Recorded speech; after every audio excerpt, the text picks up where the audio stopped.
Hello and welcome to the pod. I'm Nathan Fink. I'm Joelyn, and this is New Hampshire Family Now, a show about building family in the Granite State.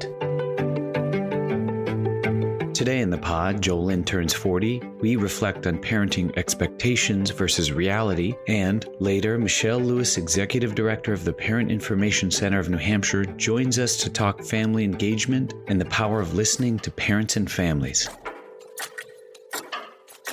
New Hampshire Family Now is brought to you by the New Hampshire Charitable Foundation. Since 1962, the Charitable Foundation has worked hand in hand with generous and visionary citizens to maximize the power of giving and support, collaborate, and lead innovative initiatives. Initiatives like New Hampshire Tomorrow, which is focused on making sure children and families have access to education, healthcare, and career pathways to ensure every family member thrives. To learn more about New Hampshire Charitable Foundation and all their initiatives, go to www.nhcf.org. This podcast was also brought to you by Family Support New Hampshire. Family Support New Hampshire is NH's coalition of family resource centers and family strengthening programs that exist to ensure Granite State families have access to resources so both caregivers and children can succeed, because supported families are strong families. To find a family resource center near you, visit www.fsnh.org. Hello and welcome to the podcast, and a very special welcome back to our very own Joelyn Drennan, who, if I'm not mistaken, turns 40 October 16th. Happy birthday, Joelyn. Thank you. Any birthday plans? Yes, my sister and my friends are throwing me a party. What I really wanted to do is go, and you know what, actually, I probably shouldn't say this. I'm very happy that they're having a party for me. What I would really like to do is go to Altitude, the trampoline park. So what I'm feeling is that you want to test your bone capacity for your 40th birthday. Really want to test the bone density, see if I need to up my calcium intake. I guess that whole 40 under 40 thing's water under the bridge, huh? We had a deal, remember? We were going to nominate each other, and then we didn't. Ever since, though, I won 10 under 10, I just haven't been about the awards. Honestly, though, I think, this is, so I'm 41. I turned 41 in May, but I think that this is like take a look at your life. And I'm just curious, are you where you thought you'd be when you turned 40? Yes, but I don't think I ever really thought about where I would be when I was a certain age. I've always been kind of like a wherever the wind blows me. But I think like by a standard, yes, married, house, kid, if that's like the standard. Are you, well, I mean, you must be then who you thought you'd be at 40. I think so. But sometimes I actually wonder about like when I'm gonna grow up, because I'm like at 40, my parents at 40 were much different than I am at 40, and what I think is funny and things like that. I think that a lot too, is that if you were to compare me to my father or me to my mother, there is such a different vibe we put out. There's such a different sense of humor. Like you mentioned, we have different kids.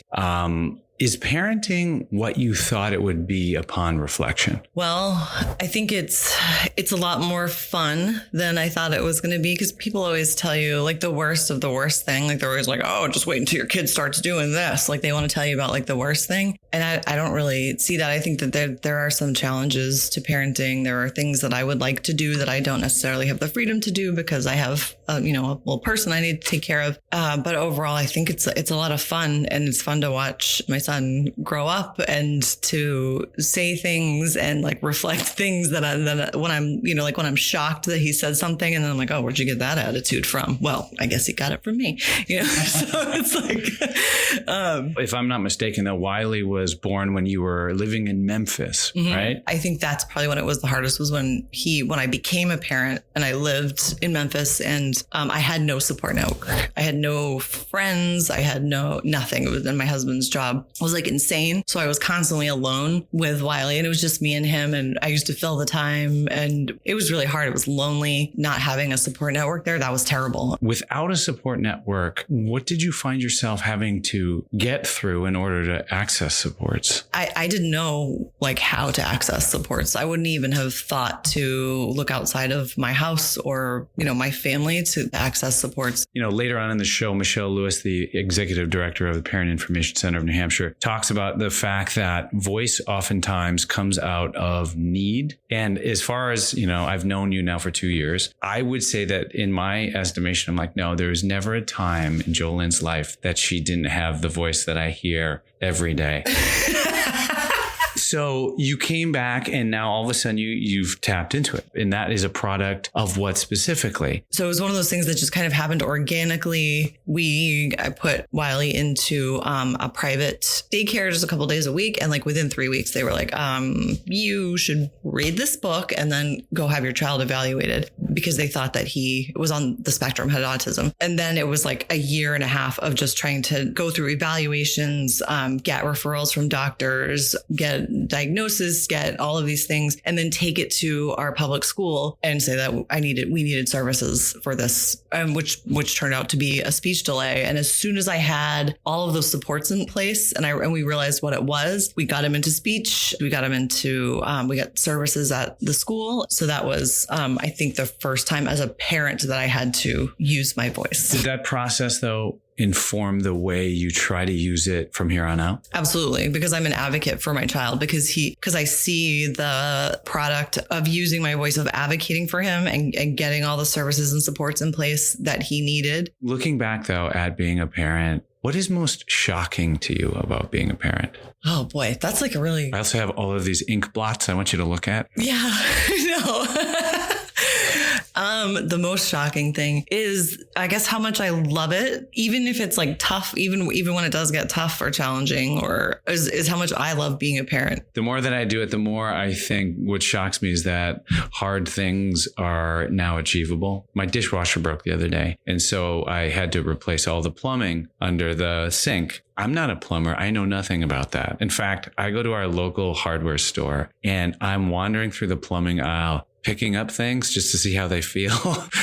And this guy must have been in his 70s, full beard, full overalls, just walks by and goes, I wouldn't use that if I were you. And I looked at him, my eyes got big, and I was like, what would you use? And then he's like, depends. And I'm like, can I show you a picture? Because I took a picture. And he's naming all these parts. And I just looked at him and was like, could you put them in my basket, please?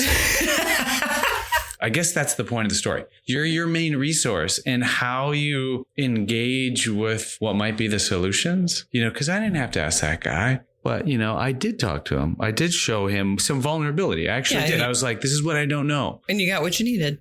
But while he was naming parts, I totally pretended I knew what he was talking about. I was like, oh yeah, those S-traps.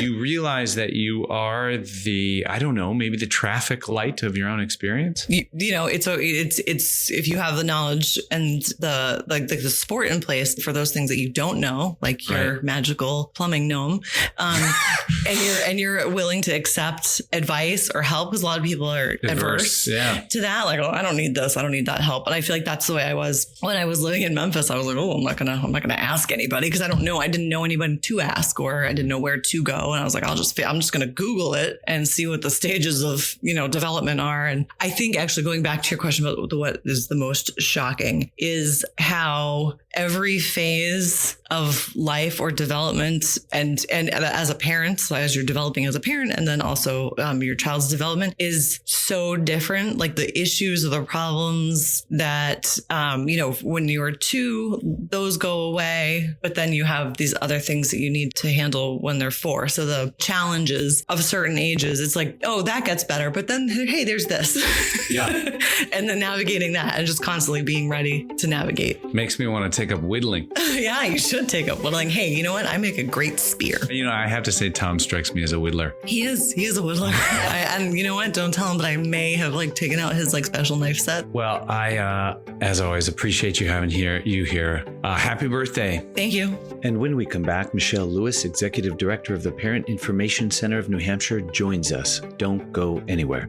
Today's show was also brought to you by the Children's Hospital at Dartmouth-Hitchcock and the Child Advocacy and Protection Program, a multidisciplinary program with the Children's Hospital established to evaluate and provide integrative care to suspected victims of child maltreatment. Together, a team of physicians, advanced practice registered nurses, social workers, nurses, and child life specialists work to provide consultation and evaluations of children who are suspected victims of abuse, so to serve in the best interest of children and families at multiple levels of prevention. For more information about Children's Hospital at Dartmouth-Hitchcock and the Child Advocacy Protection Program, visit www.chadkids.org/child-advocacy.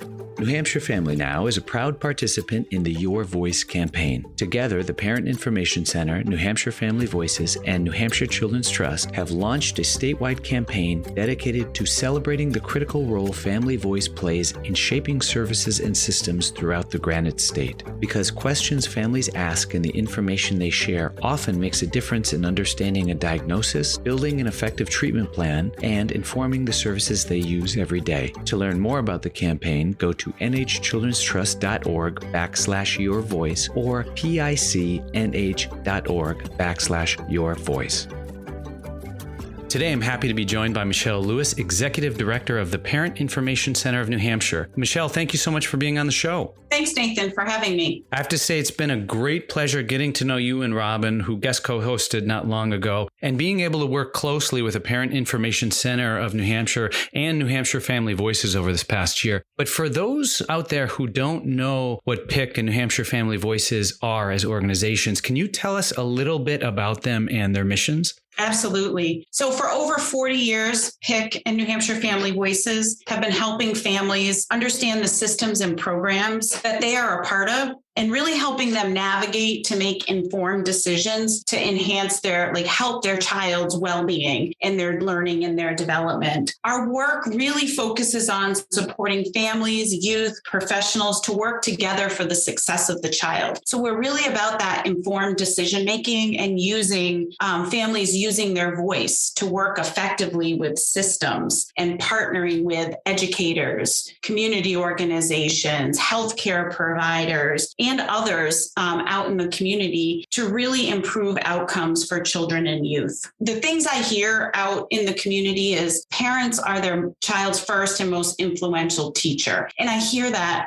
all the time. What some people don't know is that research really bears that out. The research really shows that children's outcomes improve when families are engaged in children's education and with their health care. So actually discipline referrals go down, students do better at school academically, and actually there's an improved overall school environment. So it impacts more than just the child. It actually impacts the entire school. And that is really important. And when we think about healthcare, when we think about family engagement in healthcare, we know that care coordination and health outcomes actually go up when families and youth are involved. So it really is important when we say families are their first and most influential teacher, because again, that research bears it out. And I just want to do a quick follow-up on that, because I think it's really interesting when we talk about using your voice effectively to better outcomes for you, your child, and your family toward whatever your goals and visions are for your family. What does using your voice or family voice effectively actually look like?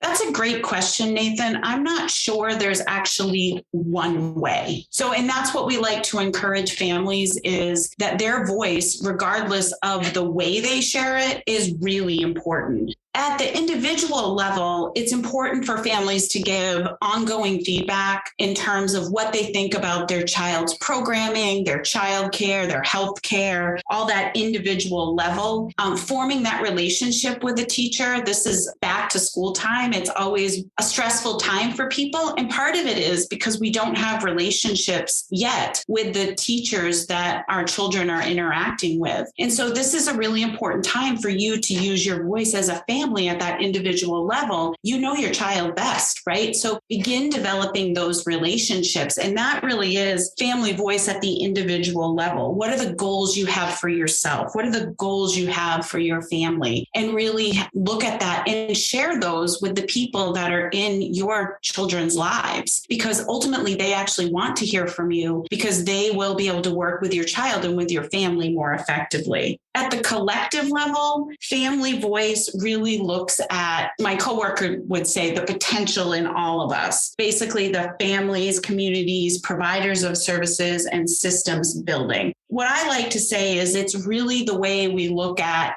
families and community providers and other professionals to work together to have an equal voice in the system so that we all build the system together to meet the needs of the families and children that we serve. It's that co-creation together. And providers and systems want to hear from families, and families need that expertise of the providers and systems as well. And so again, it's that system level family voice development that is really key. Yeah, my partner and I have been talking about this quite a bit because my son Loic just went off to kindergarten. And what you said about not being able to engage yet because I don't know this teacher, I don't know this system. This is the first time I've had a child go through the education system, and we feel like we're marooned. We're in a boat out there washing around. You know, he gets on the bus and disappears, and we're like, who are these people? How do we build these teams? And I keep thinking about it as, you know, a first time parent sending a kid off to school. And for me, it feels like the first time this has ever happened in history. But clearly this issue goes back in time. Can you kind of talk about the history, say, of these two organizations and how that rose to meet a challenge that is finding family voice? The roots of the Parent Information Center and Family Voices are grounded in the belief and importance of family voice. So our roots right away were set up around family voice and families using their voice.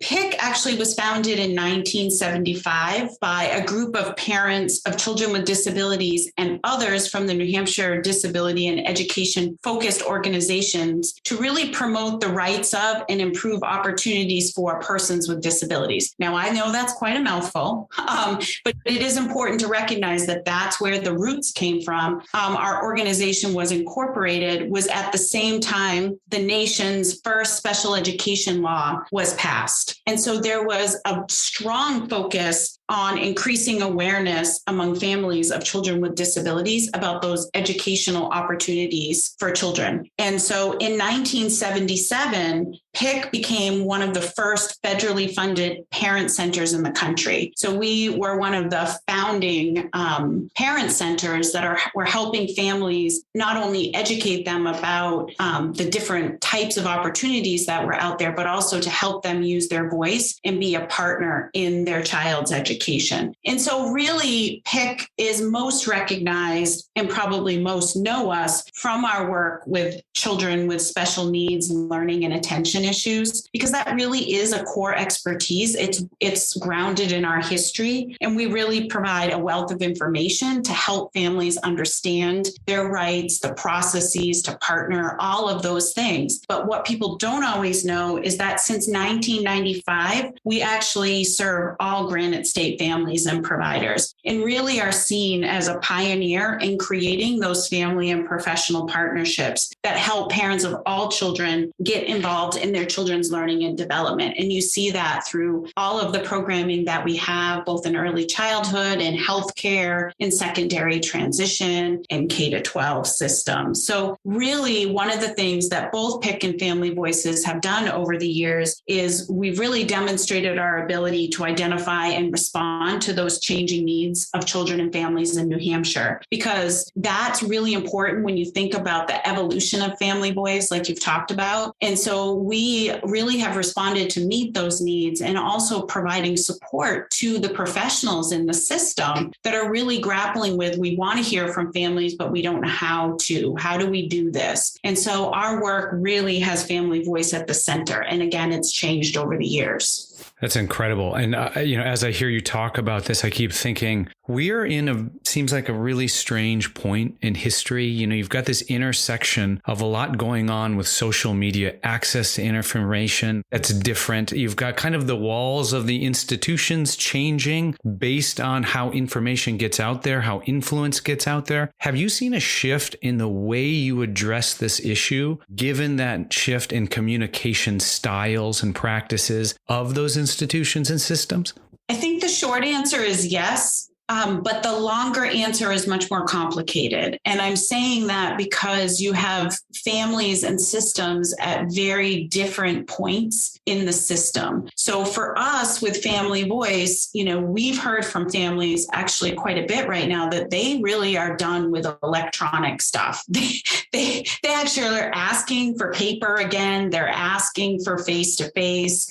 So they, yes, they are on social media platforms, and we've had to change to that. We've had to pivot. I know that's one of those words right now, but we've pivoted here, there, and everywhere. But what we know is that there's no one way to communicate with families or with systems. And I say that actually intentionally because you just shared that, your son is going to school. And so it's so interesting. I do a lot of talks with university students, those who are going to be teachers or going into early childhood. And they're always like, so what do parents want? What's the best way to communicate with families? How can I do this? And I said, let me tell you a secret. The secret is you need to ask them. That's the secret. There's no one way. I mean, we can brainstorm that there's social media and that there's texting and that there's phone calls. I said, but just like you have a preference, so do families. And ask them though, like, what's the best way to get to know you? What's the best way to get to know your child? But it's also a two-way street. So know that I am saying the same thing to families. So families who have children going into kindergarten, I'm going to say to them, don't wait for the teacher to outreach to you. So I'm saying that to you, Nathan. Don't wait for the teacher to outreach to you. Outreach to that teacher and say, hey, here's a little bit about my son. What's the best way to communicate with you? And so I share that because I think we have to be mindful that there are multiple ways. There's not one way. And we do have to adapt to the larger technological and the ways people connect, but we can't forget about the other ways, the ways that were tried and true for what they say, right? Yeah. As you were saying that, I kept thinking this collides directly with my upbringing because we've been having this discussion a lot around the busyness of my oldest son. And by busy, he's a mover, he's a shaker. There's questions internally.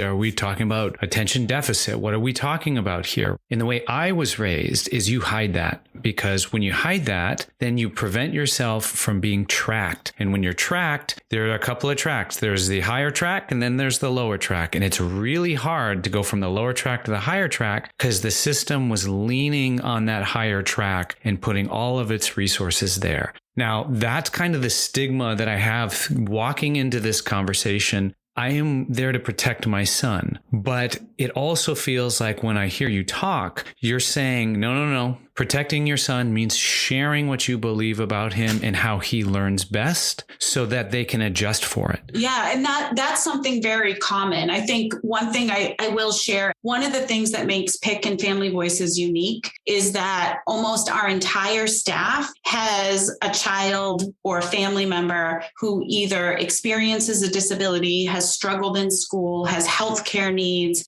the full gamut. And so my point to that is we've walked in your shoes, right? So we've all kind of been there, and that's really unique. And so the stigma, or I wouldn't even say the stigma, your upbringing, or kind of what I would say your suitcases, as opposed to your baggage, your suitcases that you have in terms of everything you have in the past are valid, right? That's been your experiences. The flip side to that is, back then, the system was really set up to be, this is the mold, and children get put into a system, and then the children are the ones who need to change in order to break out of that mold, right? And so what we know about education or any other early childhood settings or those types of things is that the programs are really looking at how do we meet the needs of the child? Because not everybody learns the same, not everybody develops the same, not everybody even has the same interests. So you have to be able to go in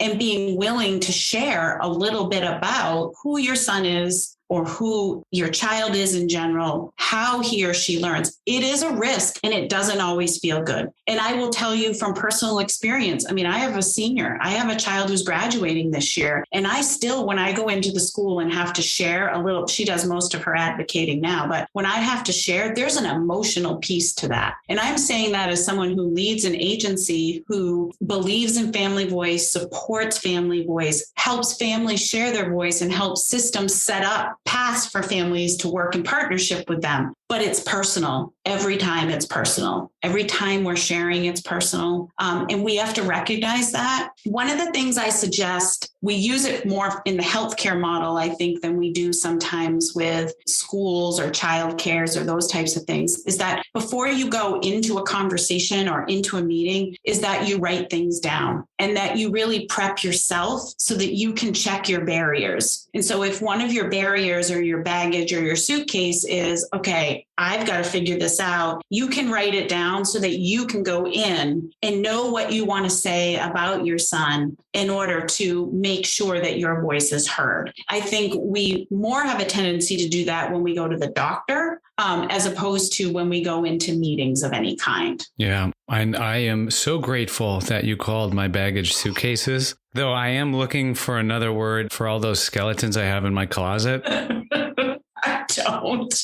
As we talk about this, I can feel the parent in you just below the surface. Can you share that, how you landed in this conversation around family voice? That's a great question too. I have a senior in high school. I can't believe it, but she starts her senior year on Tuesday. But it's so raw for me even now. So she's 17. When she was born, we say blue floppy and not breathing. No disrespect to anyone, but that's how we framed it. And so she has a brain injury that has affected her in many different ways. And so right away, I was thrust into a world that I had never, you're never asked to be in this world. You don't raise your hand and said, please choose me. But here I was. And I think that it's so raw. Even now, even talking to you now, it's hard to talk about. And it's not something you can ever prep for, at least for me. And so she spent 9 days in a NICU, neonatal intensive care unit. And that was an experience in of itself. In fact, I remember so clearly thinking, this was not the birth plan, right? Like this was not how it was supposed to be. And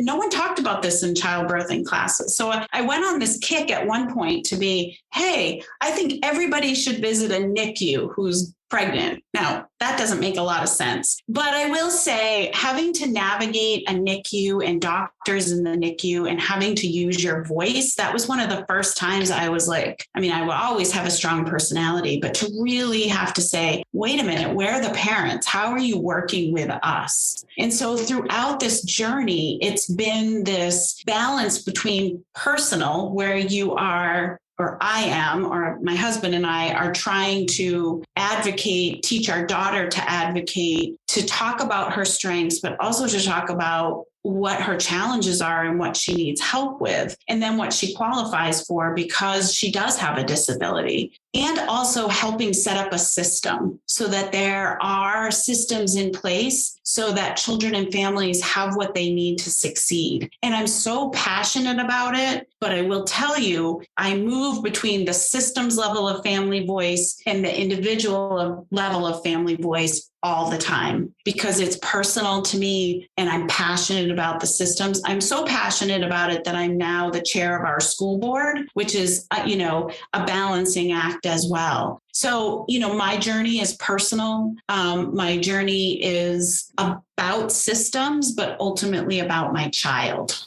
Now, when you look over the horizon of systems and family voice, what do you want to see?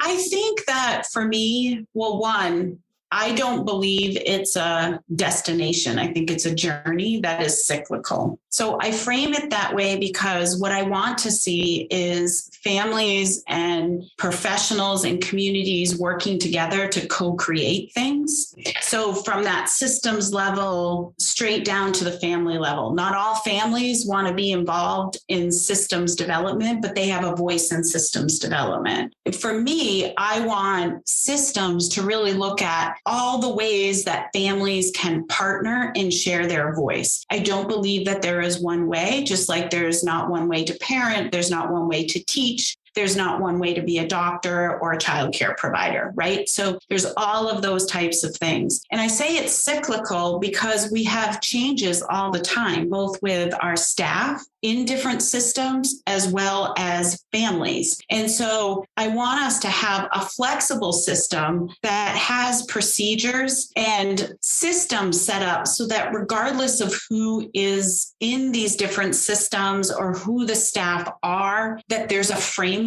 What I see happen so many times, and I've seen it over my entire career, is that people have the best of intentions, but then the staff member leaves, or the administrator leaves, or your doctor leaves, or your X, Y, and Z leave. And so nothing was ever written down. There was never a system by which there were operating procedures on how to engage families. There wasn't an orientation to anything. So for me, I really want us to have that flexible framework in which systems and programs and schools can use to develop the multi-tiered framework and the multiple ways that families can share their voice, and that they know they are able to share their voice, and that the messaging is really clear that we are working in partnership with you. Yep. Your voice heard here. Michelle, it has been an absolute pleasure talking about this. I mean, I'm saying that obviously as a host of a podcast, but as a father, and I have a sneaking suspicion that you're going to get some emails from me about my son and advocacy and what I can do to make sure that our journey is as fruitful as it can possibly be. So thank you so much for coming on the show today. Sure. Thank you, Nathan. To learn more about the Parent Information Center of New Hampshire and New Hampshire Family Voices, visit www.picnh.org and nhfv.org.